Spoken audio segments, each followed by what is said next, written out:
and praise. Give thanks and praise. Give thanks and praise. Give thanks and praise. Each and every day. Give thanks and praise.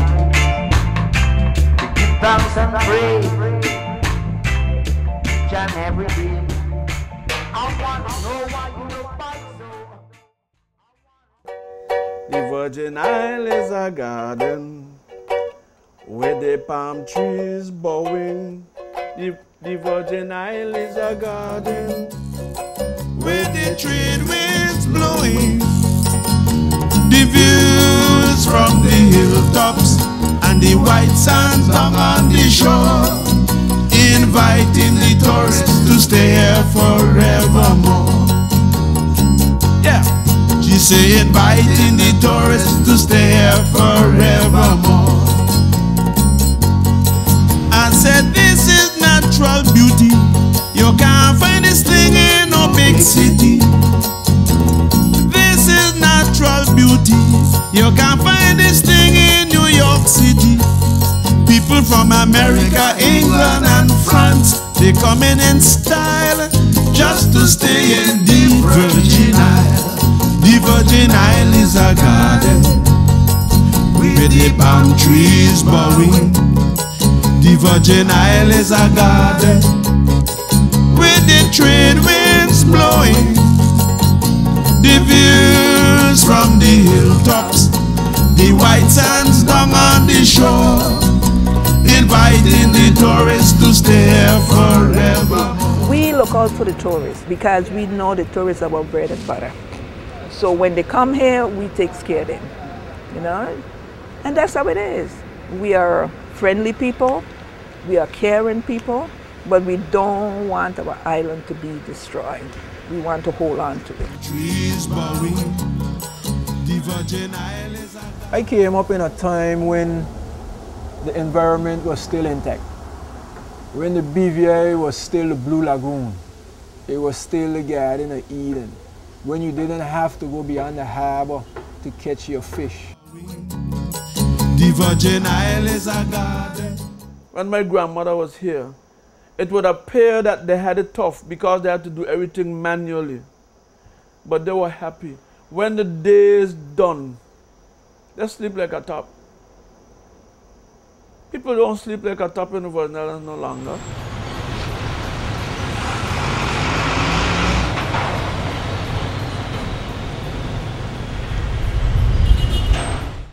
In my opinion, the BVI on a whole is one of the most beautiful places on the earth. You look at the water, even though we have a lot of development, the water is still in pretty good shape.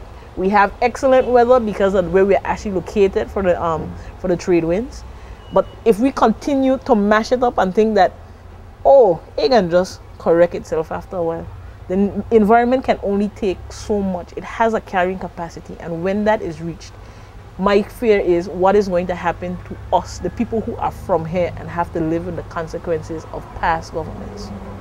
Somebody got to say, look, man, we are screwing up, you know? And most people is on a salary, they can't talk, they can't do anything, or they're in the wrong party. And me, I say what come from here and here. You know, party, no. Because what's going to happen to your children and your grandchildren and yours and yours. And the pace of change in the BVI is faster than ever. A strong economy, more cars, and the demand for new housing are all increasing pressure on the environment. A beautiful environment draws visitors from around the world, fuels the economy, and provides for our children. The very scarcity of the beauty found in the BVI only increases its value, but it needs to be managed wisely to ensure something is left for the future. In the middle of an island, they're in the middle of an ocean, lots of time for sale. We're at a critical time. The decisions that we make now will have severe impacts 10, 20, 15, 30 years down the line. Right now, what we need to find is a balance between development and conservation / preservation of what resources we have left. We in the middle of this island, it is Paradise Island, with lots of time for sailing and walking barefoot in the sands. And they clapped and had a good time, so I asked the chairman if I could sing one more song, because I told him I didn't think it is the kids alone need educating. I told him I think that we the adults need educating from time to time. And at this time, the chief minister and all the ministers of government was in the front row. So I sang this little one. We are not smart enough to export no cabbage, but we will import every charter boat's garbage. I said we not smart enough to export no cabbage, but we will import every charter boat's garbage. Tell me if I'm telling any lies. Without an incinerator, we only creating flies. Now just as yours will get over the hump, we voted to turn her into a garbage dump. So tell me if this is not funny. We import garbage while the treasury exports money. One more boss, I gonna make it frank. I think most those boats should have in a holding tank, because the waters is gonna become unfit for people to swim, cause it gonna get filled up with. And the beaches gonna lose their pearl. Then the people really gonna call us the third world.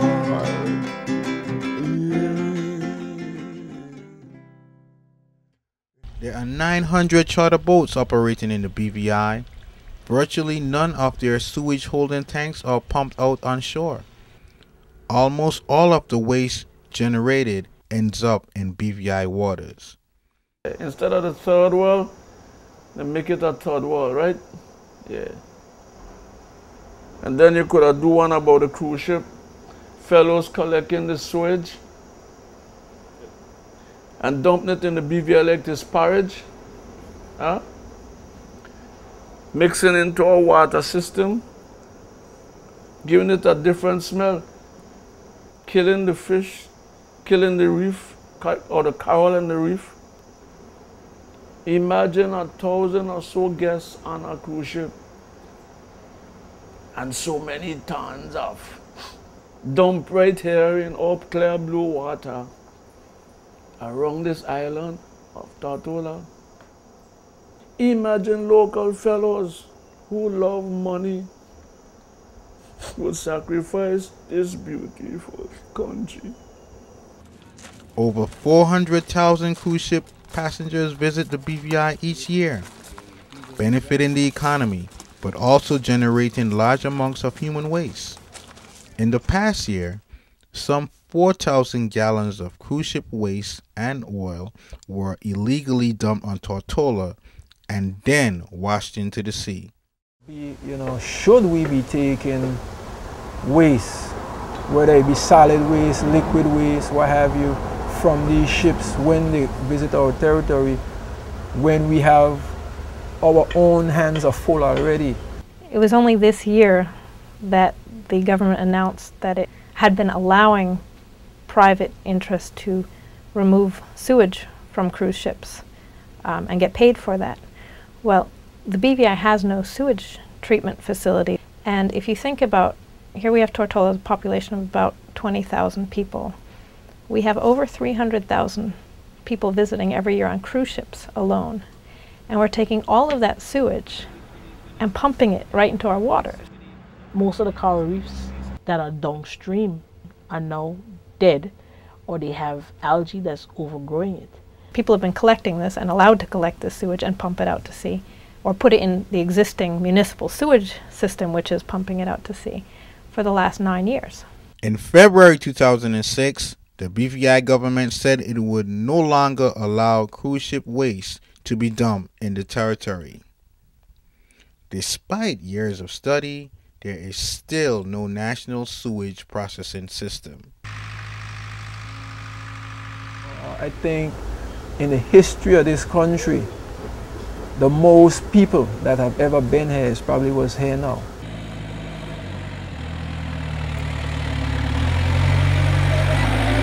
It has a construction boom that's actually started now. In places that never had roads, you now have roads. And then like you pass today, you won't see a house. You pass back a month later, and then you just see the bottom foundation as well. You know, we cutting roads everywhere. We're not paving them. We're not using the proper erosion control and seemingly little things that have big repercussions at the end of the chain. One of the last remaining salt ponds on Tortola at Josias Bay is now threatened by construction. Naomi Peterson runs a cafe there. But my concern personally is saving the pond. We need the change, we need the development, but enough. You don't need to overdo it. And with the development, you don't need to develop to destroy your natural environment. And I don't have to be a college graduate to know this. My common sense tell me that this isn't good. And all the people that come want to know how in the world could we allow something like this was, destroying the environment. A lot of people view salt ponds as smelly, unsightly areas, and basically they should be covered up. Now, when we start to explain to them why the salt ponds are actually there, the salt ponds are there, well, some people refer to them as the lungs of the land. They trap the sediment for whatever development process that you're doing. Now, if you cover up the salt pond loses the capability to actually function in the way that it should. So we're accelerating the natural processes of a salt pond turning into dry land by increasing the amount of sediments that are going into it. But in the immediate time frame, that's less of a concern than what actually ends up on the coral reef. And in the 15 years I've been here, the coral reefs around Tortola have degraded immensely. It's very hard to find a place where I can take, for example, my students out to look at a coral reef on Tortola. So basically what we explain to the students is, okay, you have somebody building a house up on a hill.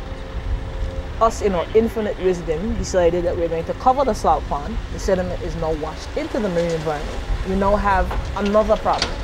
You have the problem of sedimentation on your seagrass beds and your coral reefs.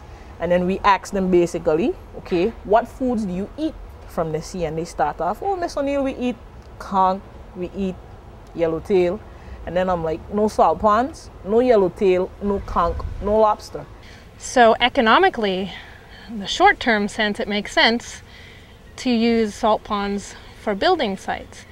But no one had really thought about the long-term benefits and the ecological services that ponds provide.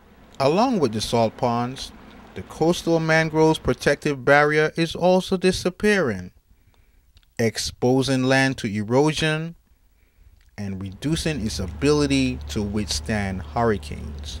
The entire south coast of Tortola was once mangrove. There's very little of that left.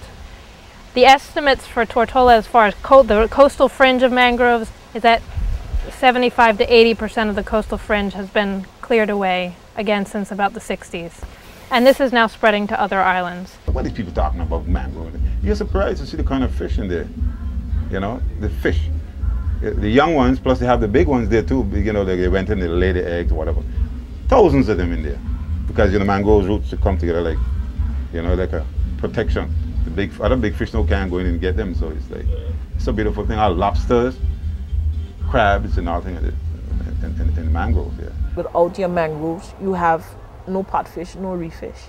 And a lot of people, especially the older folks, and even some of the younger folks, fish is one of our mainstays, one of our main protein sources. Mangrove is pretty good, but you see, what we're gonna do?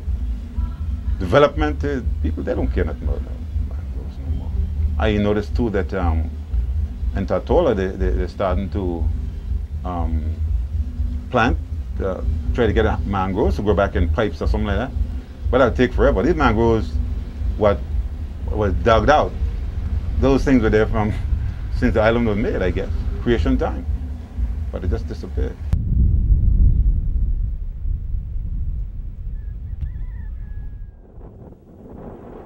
Beef Island is one of the most environmentally unique areas in the BVI, home to rare and endangered birds and marine life. It is also the site of the largest private real estate project ever proposed in the territory, sprawling over 640 acres, an exclusive 18-hole golf course, 600 vacation villas, and 2 large marinas are planned.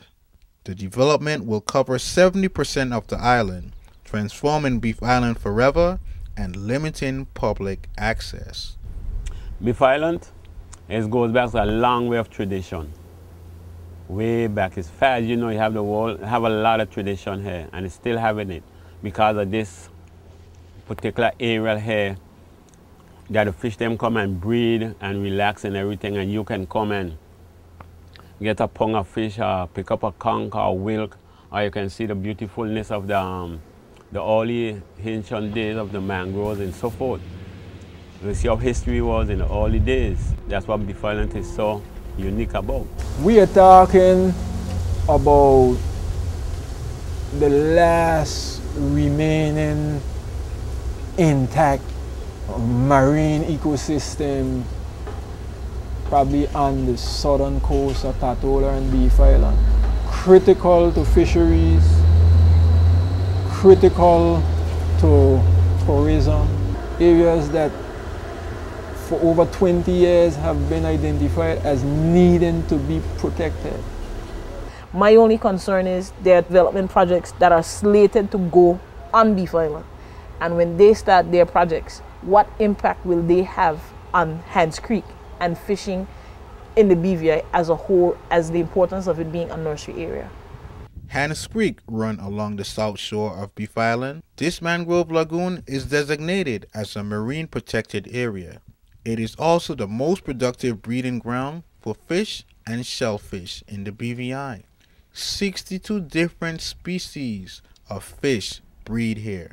Under the proposed development, it will be completely surrounded by a golf course and new construction. Golf courses in general have been highly problematic because the first thing we need to do is cut down all the mangroves and the trees, which are what protects the land and retains the soil and allows nutrients of, well, carbon really, to feed the reef. So first we get rid of that, plant grass, and then in order to make the grass grow we need to add water and fertilizers and often pesticides, and of course all of that washes into the sea and fertilizes and kills, in the case of pesticides, the species that are living there.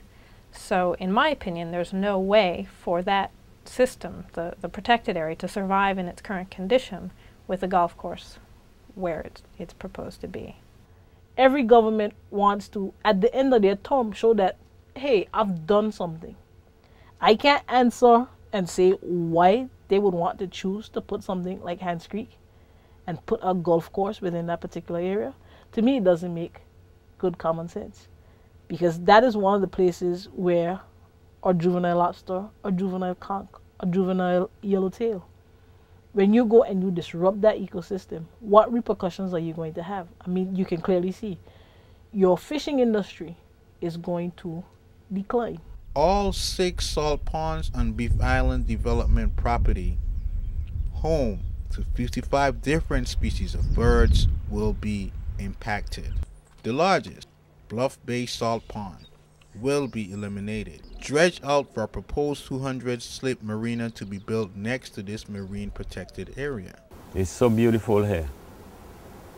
And I hope that we could keep it for another 100 years to come. So it's a very good habitat, but if we lose it, it's gone. Just Beef Island is Scrub Island, the site of another major private development. The Florida-based developers plan to construct an authentic waterfront village here. 50 units, multi-million-dollar homes, and the 65 slip marina for mega yachts up to 150 feet long are planned.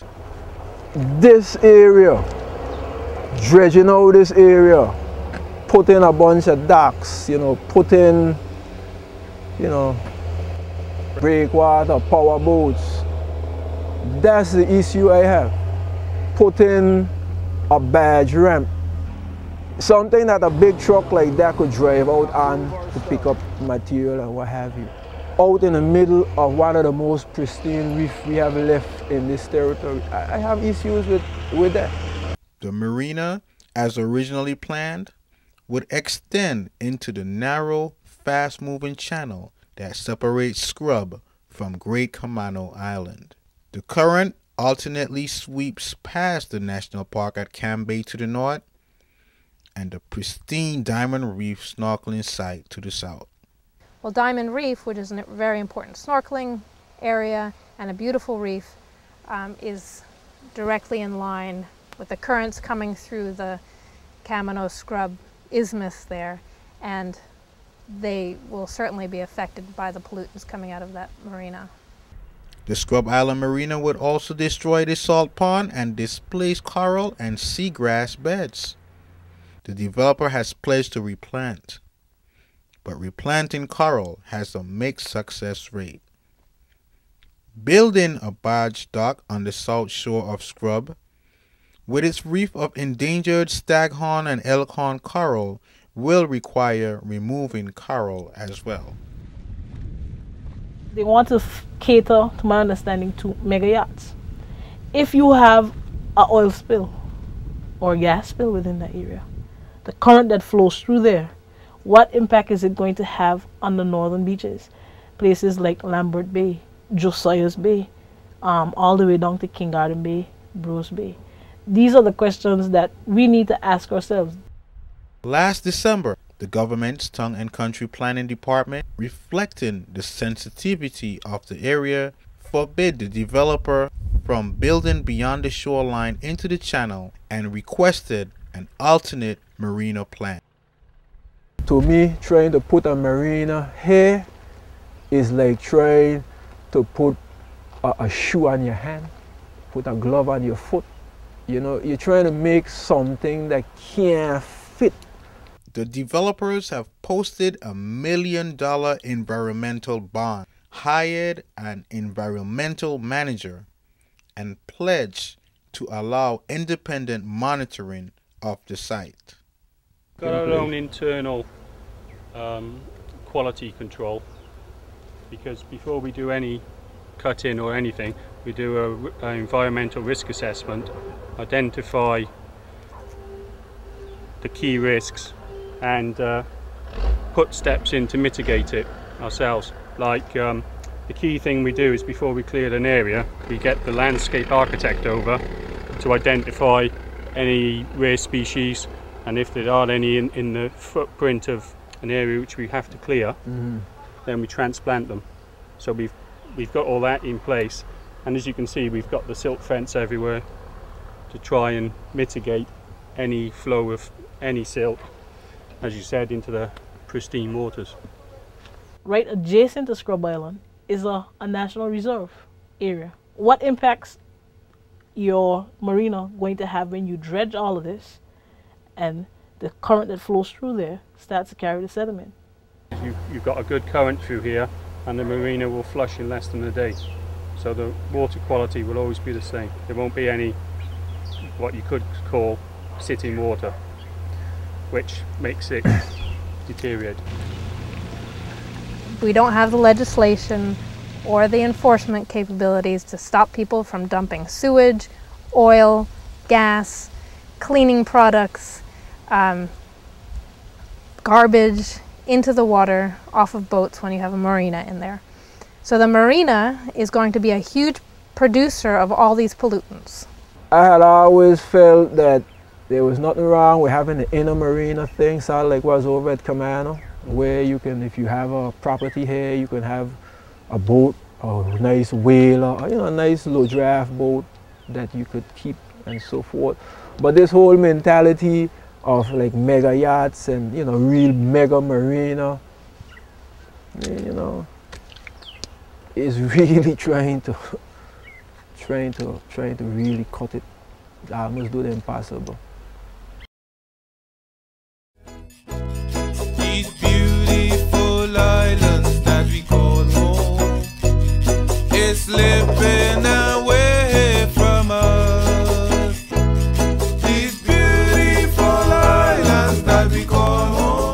came to the realization that one of the most constant things in life is changes. It changed. And like that amount of money and all of that, the mango grove isn't going to stand a chance because somebody is going to want a marina. And somebody there in the government is going to sign a paper. And if it don't be this government, it's going to be the next government. So you got to put as much in national park as possible. These beautiful islands that we call home, slipping away from us one by one. Virgin Islands just is no time to lose focus. We must keep our eyes on the prize. Any development is going to impact the environment. My hope is for this government and the future governments, when they're making these decisions, don't look at the benefits that you see right in front of your face. You need to look at how is it going to impact 5, 10, 15 years, and at what cost to the BVI. When I say the BVI, I mean the people as well as the environment. Let's not be fooled by the dollar and sell out all that we have.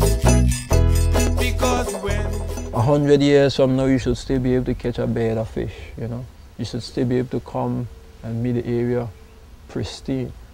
You should still have visitors 100 years from now who can still see what we can see today. That is what you mean by sustainability.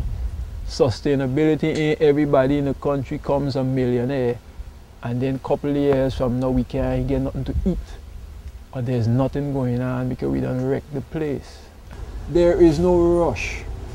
You know, the world is not on fire where we have to run out tomorrow and just do everything in the BVA. What happened to my children? What happened to my grandchildren?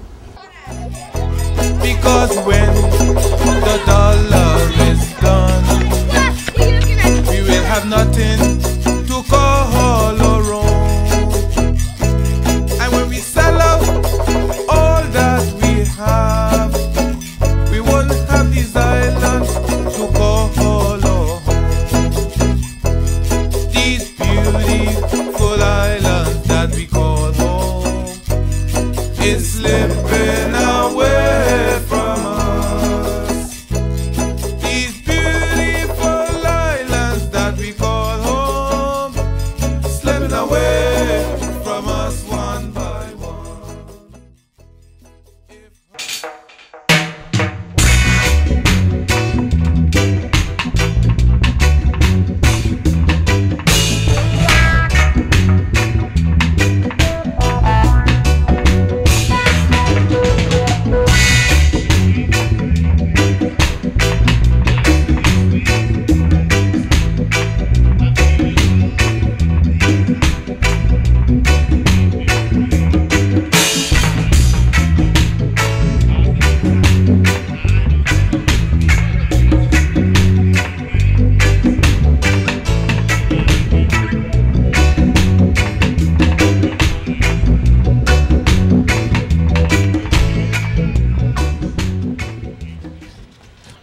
Everybody destroy our culture, but it's a very bad thing to throw down the bridge that you use, because maybe one of these days you might want to use that bridge again, you might not find it. You see everybody condemn wooden boats, they're no good. But I'll bet anyone, I'll give you a ride in my wooden boat, you go on your wheel, and when you come back, if you be honest, you'll definitely say that the wooden boat is the better, give it a better ride.